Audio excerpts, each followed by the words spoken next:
the like best moments I have, I suppose, is that week that we launched down in West Cork. Like again, like just hundreds of thousands of tampons and pads around us, and we were like, what have we done? Like, what have we done? Riley, one of the shooting stars of Ireland's startup ecosystem, is a multi-award-winning, female-founded and run eco-friendly period product company. To launch the website, kind of forgot about the phone, and then straight away we got a ping, like Shopify ping, first order. We all just started screaming, oh my god, hugging each other, couldn't believe. And then more started coming through, and we were like, this is amazing. Like, it's actually, we're getting orders on our very first like few minutes. Riley co-founder Fiona Parfrey gets into their story, the company's lofty global ambitions, and some of the niggles they've had to face along the way. And then like literally the next day we'd run out of packaging because we just didn't anticipate that many orders to come in. Yeah, so we went from like this massive high straight to away problem to like, solving. oh my god, what do we do? And that was just the start of like, yeah, the problem solving, as you say, because it is never ending. It's just constantly, I think, like firefighting and figuring out. There's always things that will go wrong.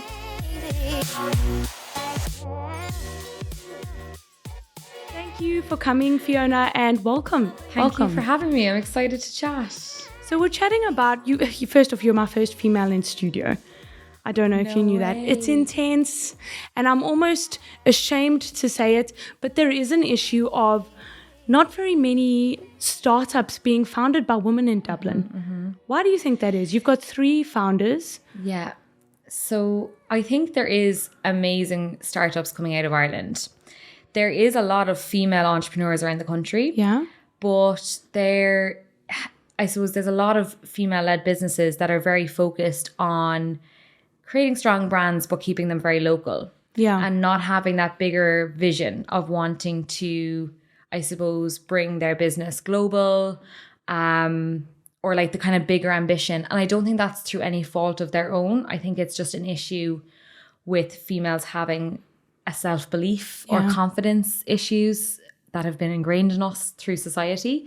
So thankfully you're seeing more and more come to the forefront that are coming out of Ireland today, but predominantly a lot of the startups that you would have heard of are probably male-led, which I think stems down to that issue. Confidence. Yeah, and I think we've been very vocal from the beginning as 3 female founders that we do have a big global ambition for our business, but that's a really scary thing to say out loud, and to kind of have to back yourself on that and say it confidently and believe in it, even though you have this niggly imposter syndrome in your head. Yeah. So, and that's not to say that the men don't have a similar thing going on, but I mean, it's been done for them for years. Yes. You know, that glass ceiling thing isn't as intense to get there. But you guys you're young founders too. I mean, you're looking great. But what is the age group of the 3 of you? Yeah, so we started the business. Lauren and I were in our late 28, 29. By 29, I'd say, yeah. And Anya was just in her early 30s. We're now all in our early 30s. So, yeah, I mean, it's definitely, we're not like, I suppose, very young in terms of starting off. We've all had experience in the corporate world. I had an experience running another business. So it's not as if we were fresh out of college, which I think, you know, there's value to that. But at the same time, there can probably be downsides to it as well, in that, you know, you've seen a lot and learned a lot. So there's caution with that as well. You've also founded a company, Riley, which is not only founded by 3 women, but it's very much a woman's product. How did you go about finding funding in a man's world for that woman's? Was that an awkward conversation? I mean, menstrual products are not something everybody wants to talk about. Definitely not. And I suppose, interestingly enough, we've closed 1 round of funding, and we're in the middle of fundraising at the moment as well. The majority of people that we have pitched to are men, which is unfortunate because I'd love to see more of a balance between male and female investors across the board, but it is what it is. And for the most part, they have been very receptive. Yeah. I think when we talk about the problem that we're solving and that it stems from real personal frustrations that we've experienced as women, and the opportunity here in terms of the market size, male investors really get it. Yeah. We've obviously had some scenarios where we've had little, like, I suppose, comments or questions and things from male investors. That are a bit awkward, I'm sure. Well, I suppose that we're just like, they just don't get it. Like we've had people say to us, like, you know, you're focused on the female health market, so you're completely ignoring 50% of the market, populace. of the population. And we're like, yes, we are They on don't get a purpose. period. Like, we are like a niche product for 50% of the rest who definitely 51% actually. There's more women than men. So it's just funny that, you know, I suppose there's the odd male investor that might feel that this isn't right for them, and that's okay too. But yeah, we've been lucky to get both men and women on board and backing us. Okay, so what's the sales pitch? Let's say you're coming into these rooms. Tell me about Riley. So I suppose it depends who we're talking to, right? Yeah. Because the audience is key, and we sell our products in a number of different ways. Ultimately, our vision is to be a lifelong female health brand.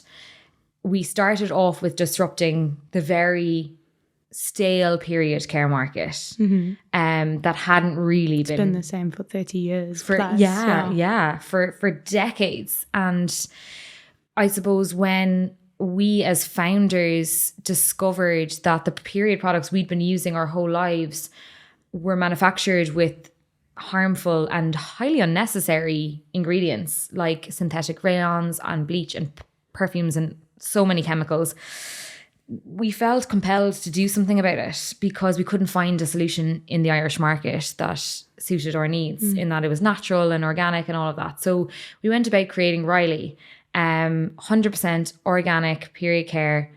But what we have, I suppose, learned from this journey is that there's so much more to be done in terms of female health as a whole. Yeah. So although we've started with menstruation, we want to move with our community through their different life cycle stages, whether that be, you know, fertility, sexual health, perimenopause, menopause. Sure, that's big. There's a lot of work to be done. And to date, we've been, you know, creating these really high quality products, but also creating engaging, informative, high quality educational content. But now you mentioned there earlier that you had noticed that there was a problem with the menstrual kind of equipment, I suppose, that we're using as women. Yeah. What is Riley doing differently in terms of your product? What does it have or not have that the others are using? Yeah. So our product is made from certified organic cotton, right? Okay. So there's nothing else added in production. It's only made from organic cotton, meaning we don't use any sort of chemicals in production. There's no pesticides when we're growing the cotton. And then so that's going to be better for our bodies, right? But also the manufacturing process is better for our planet. And then with that, our products are, each pad or tampon comes in an individual wrapper, as you probably know. So ours are wrapped in materials derived from wood pulp, so that there's less plastic used in manufacturing. And then the applicators on our tampons are made from a bio-based material that's derived from sugarcane, which is a highly renewable source. So I suppose every element of the product is thought of with both our bodies and our planet in mind. We also do, I suppose the way we deliver our product to our consumers is completely different to the traditional way of shopping in store at the supermarket. So we have a subscription service whereby we deliver straight to the customer's door. We found that we personally were always running out of period products when we needed them. I think, and it's an awkward moment when you do. It is. It's completely an inconvenience, and it's something that happens to us for the most part every month. And we just thought, like, surely there's a better way. So we deliver straight to your door, so that you're always in stock. And this just rolls over on an ongoing subscription basis with like no hidden like scary fees or lock-in contracts or anything like that. You're fully in control of your delivery, and you know whether you need to pause it or cancel it or change your delivery date, whatever. But then we also deliver to our consumers in a different channel, which is in the B2B space. Okay. So that is, like, I suppose, supplying enterprise clients like office spaces, restaurants, gyms, bars, universities, schools, with product for their staff, customer, student, Those bathrooms. public spaces. Exactly. All right. Because I suppose what we fundamentally believe is that it's a normal bodily function and people should have the right to access period products wherever and whenever they're needed, just like toilet paper. So anywhere that you can access toilet paper, whether that's in your home bathroom or at work, at school, at the gym, that's where we want to be creating that accessibility. And did you find that the pickup in the B2B space was actually bigger than the personal pickup? Yeah, we've been really surprised at how much employers in Ireland, and we're also shipping throughout Europe, but particularly in Ireland where we started, have been open to this initiative. It's been fantastic to see that when we go and pitch our product like that to people sitting in an HR functionality, in a sustainable role in a business, that they really understand what we're trying to achieve. It feeds into the diversity and inclusion elements of their workplaces. And it just, I suppose, it opens up the conversation there as well. So we've been delighted to, I suppose, get some really amazing big name clients on board in our very early days. And we know that there's just so much more that we can do in that space as well. And do you think, and this might be a bit more of a controversial question for you. Ooh. Let's not get nervous. Do you think that that is because of the environmental fab? We all know global warming is becoming a bit more of a thing. All of these companies are looking to actually lower their footprint. I mean, anyone who's been listening to our podcast knows I'm very new to Dublin, but the drive towards sustainability is higher here. Yeah. Do you think that plays a role? I know you guys have global ambitions though. I do think it plays a role. However, I do think it's twofold. Yeah. So first and foremost, it's most companies are looking at how can we serve our people? Yeah. Or students or whatever that may be. How can we create an environment where inclusivity is something that we don't just talk about, but we walk the walk as well? So that's usually where the conversation starts. And the fact that we are a more sustainable solution is an added benefit. Yeah. And I think it's something that a lot of consumers and businesses alike are starting to expect. Startups like ourselves or any business is to really look at our supply chain and operations and manufacturing and everything with the planet in mind. And it's been something that we decided from day one that was going to be a non-negotiable for us. So sustainability is a really important value of ours. But there's so much more. Social element. Yes, exactly. It's actually about inclusion for, pads shouldn't be a luxury item. Exactly. Every woman should be allowed to use them. 100%. Okay. And I fully believe, my personal opinion, that if men got periods, we wouldn't be having this conversation. It wouldn't be a question. Yeah, they would just have always had access to pads or tampons in their bathrooms. And we need to be part of the change now. But what was the niggle in your business? The thing that you guys were firming up your business, you were ready, and it was almost the hardest element for you to get moving forward. That one where you look back, you think, we almost didn't get through that. That was intense. So I think it was the step to deciding that we came up with this idea late 2020, like Christmas time. Yeah. 2020. And myself and my two friends, Lauren and Anya, had the idea for it. And we said, this is actually could be a very commercially viable business opportunity. We all had other full-time commitments at the time. We weren't thinking. What were you all doing? So I was running another startup that I owned by myself and was running by myself. And Lauren was working in a sales role in London. Okay. Anya was working for a big corporate here in Dublin. It was definitely making that decision for all of us of, okay, I'm selling a business here. Yeah. Lauren is quitting her head of sales role in this tech startup in London, selling her apartment and moving back home with her parents. And you guys went all in, all three of you? Yeah, all three of us. So, and then Anya handed in her notice. And it was we launched April 21, so just coming up in 2 years ago now. Sure, we obviously weren't paying ourselves a salary or anything at the start. And it was during that summer period that we all just took the leap to say, this is something that we really believe in. we've seen the initial kind of validation on the market that people want it, it can work. Like we were getting orders from the minute we launched. Oh, wow. And so we just said, we either have to go all in on this or it's not going to work. And so that was a big kind of leap of faith. And in that moment where you're not paying, I mean, I think that must be the most stressful moment for any founder. Those first couple of months where you're actually just feeding everything back into the business all of the time. How are you guys keeping yourselves alive? Yeah, it was tough. And I think it comes down to your like support networks, to be honest. It was really stressful. Like financial stress for entrepreneurs is like a real thing. It's not a joke, yeah. Yeah, and it definitely takes away from the business then, because you're worrying about other things, like how am I going to pay my bills? We're lucky that we had support systems. You know, Lauren moved back in with her parents for a while. Anya and I were living with partners who were able to support us for a period of time. But it was really difficult. But, you know, I suppose we really thought that, again, it comes back to the belief in the business. We knew that if we kept on going, this would just be a short-term thing and it would lead hopefully to bigger things. So it was just about making that sacrifice. And it is difficult when you're in your late 20s, early 30s and you're with friends who, you know, I suppose have gotten to that point in their careers where they're nice and comfortable now. The disposable incomes are able to do nice things. And it's just something that we had to sacrifice for a period of time. But it's definitely been worth it. How did your partners feel? Yours and Anya's partners and Lauren's parents, how did they feel about we're launching? Sorry, guys, I'm back in the basement. Just ignore me. I know. So funny. Like I'll speak to my own partner, Graham. Let's go with Graham. He it was so funny. I was literally hanging out with Anya and Lauren one night, just in Anya's place, having a glass of wine, and I come home like 4 hours later, and I'm like, I'm starting a tampon business. Oh God! And he's like, great.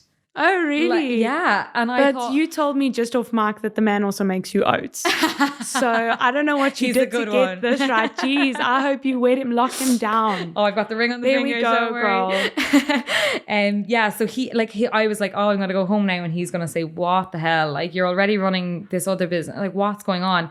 But he was like, great. Like, tell me more. So just told him the idea and was fully supportive. And I think a lot of successful entrepreneurs it comes down to like the support systems that they have around them, whether that's which friends, is also family. Unfortunate, because everyone with a good idea should ideally be able to just hit the market running. But unfortunately those barriers do exist. But I think it's with anything in life, right? Any sort of career, you have to make sacrifices. Yeah.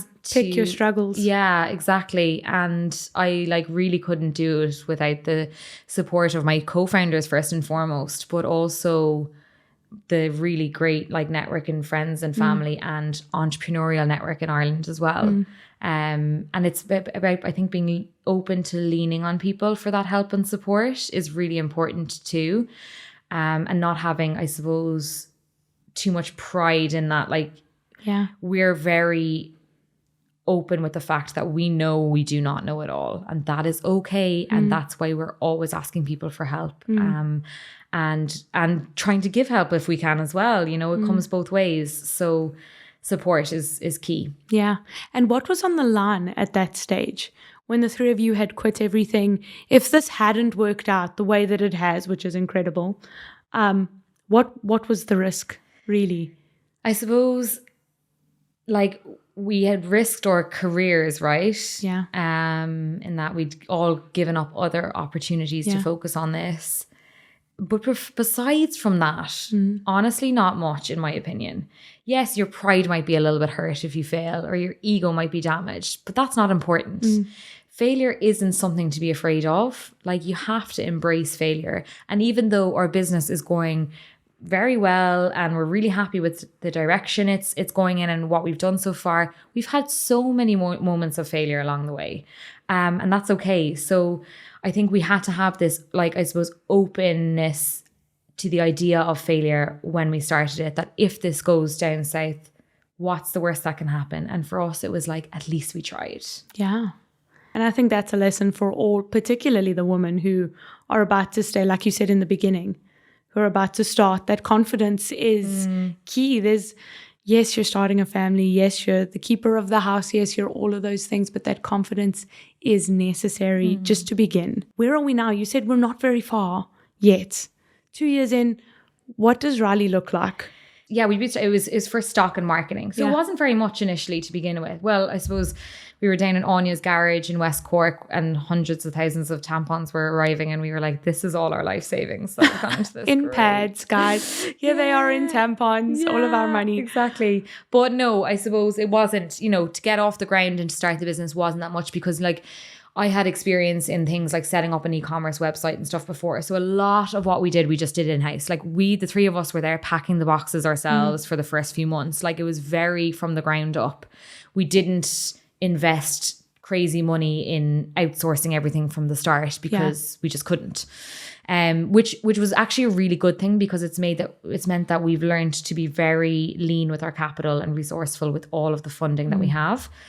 But then towards the end of 21, a few months after we launched, we started a fundraising journey and we raised capital, which we closed at the start of last year. So we raised just over $750,000.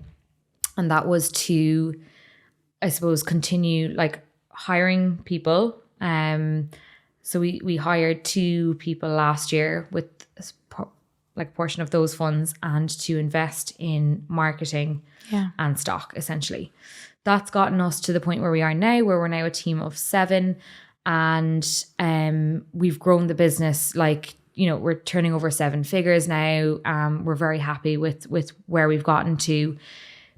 But again, we have bigger ambitions. And with any growing business, the sticky point is always capital, cash flow, right? Yeah.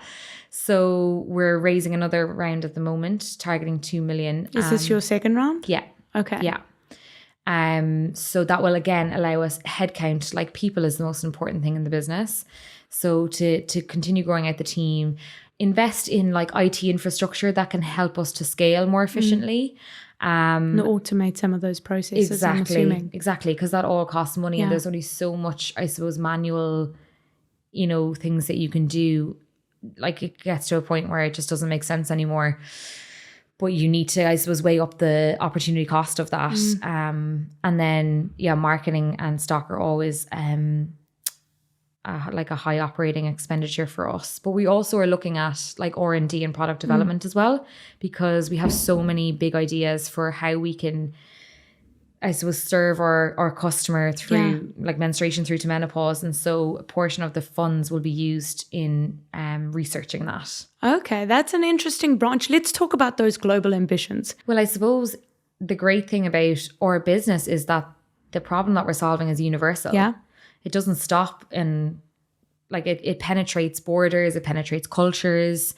And we launched, like we started shipping throughout Europe from the get-go, to be honest. We've kind of very much focused on the Irish market to begin with, especially with our B2B clients. And we've definitely validated the market here with, I suppose, all of the proof points that we have now from a client perspective. And so we're kind of working on a land and expand strategy whereby we can get those same clients and introduce us to their UK or European branches, counterparts. Yeah, and expand out that way. So we've had some initial success with that so far, but we really, I suppose, this year are focused on those markets and how we can start to win them. But ultimately, I suppose we do want to bring this to the 4 corners of the world. It's just that right now we don't want to run before we can walk. Yeah. So it's step by step. But yeah, we're very excited because it is something that I think, we can bring down to Australia or South Africa or Canada, eventually. So we're excited to see what the future holds. Are there any stumbling blocks that you anticipate that you might have seen here locally as a potential problem for a global expansion kind of thing? For instance, the cost of living, for instance, I don't know, in Dublin is higher than in certain other places in the world.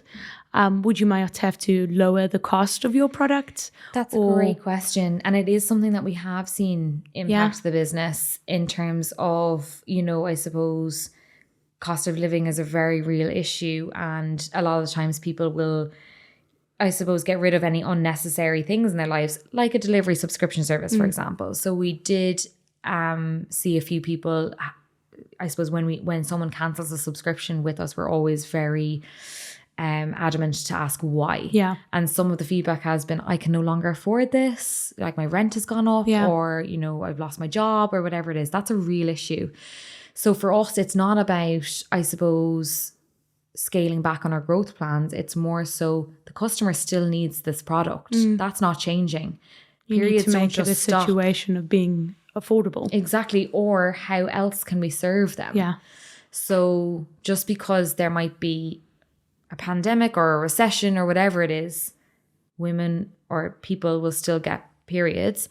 This is true. So how can we provide them with a product in a way that suits whatever kind of lifestyle they have at the time? So for us, like that, it was like, okay, well, if they can get this in the workplace, or, you know, if we can look at options whereby we can lower the cost of a pouch or make the subscription more flexible to their needs, then we can still, I suppose, have them in our community. So it's something that we're constantly looking at, I suppose, our most important, the most important part of our business is our customers and our community. And so we're always kind of engaging with them and listening and trying to adapt our offering based on what they need. Do you have a funniest moment or a scariest moment in the founding of this business that you could share with us? Yeah, let's get a little candid.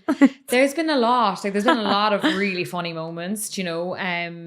It's been so great having two co-founders that we can just laugh at things. I think, so one of the like best moments I have, I suppose, is that week that we launched down in West Cork. Like, again, like just hundreds of thousands of tampons and pads around us, and we were like, what have we done? Like, what have we done? And then we launched the website, and we actually have a video of this. We recorded it.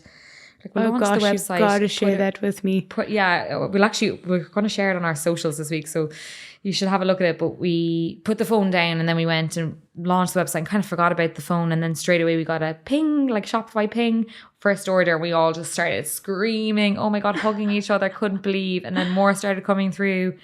And we were like, this is amazing. Like, it's actually, we're getting orders on our very first like few minutes. And then like literally the next day we'd run out of packaging because we just didn't anticipate that many orders to come in. Yeah, so we went from like this massive high straight away problem to like, solving. Oh my God, what do we do? And that was just the start of the problem solving, as you say, because it is never ending. It's just constantly, I think, like firefighting and figuring out. There's always things that will go wrong, but like it's something that we, I suppose, you know, are able to laugh at, is that like, okay, how did we invest all this money into buying all this and stock forgot to wrap it, and then forgot all the packaging? Like we did not buy enough packaging. Actually, I think the first order to come through was like someone that we knew. I think it was Lauren's sister, or maybe my sister or someone. And we were like, oh, okay, it's someone that we know. Like, and thank you for the support. Thanks, guys. You feel sorry for us, great. But then like the second or third order was like a name that we didn't know, and then all these, like, we were just checking all the names the first day, and there was so many that we had like none of us knew who they were, and we were like, this is amazing. What was the big takeaway? The lesson that you would give to other founders from this process of founding? I think the big takeaway is like, you have to just be resilient and keep going, because I think we just talked about there, like, things will always go wrong. Yeah, those fires. And it's things that happen internally and externally. Things that you can't control and things that you can control. And that can be really difficult in terms of the emotional kind of roller coaster it can take, because 1 second you can be celebrating and the next you can be tearing your hair out. Yeah. Literally, it can go snap, like change in 2 seconds. You can get one email or, you know, one customer review that you're so excited about, and then 5 minutes later get really bad news about product not arriving on time or something.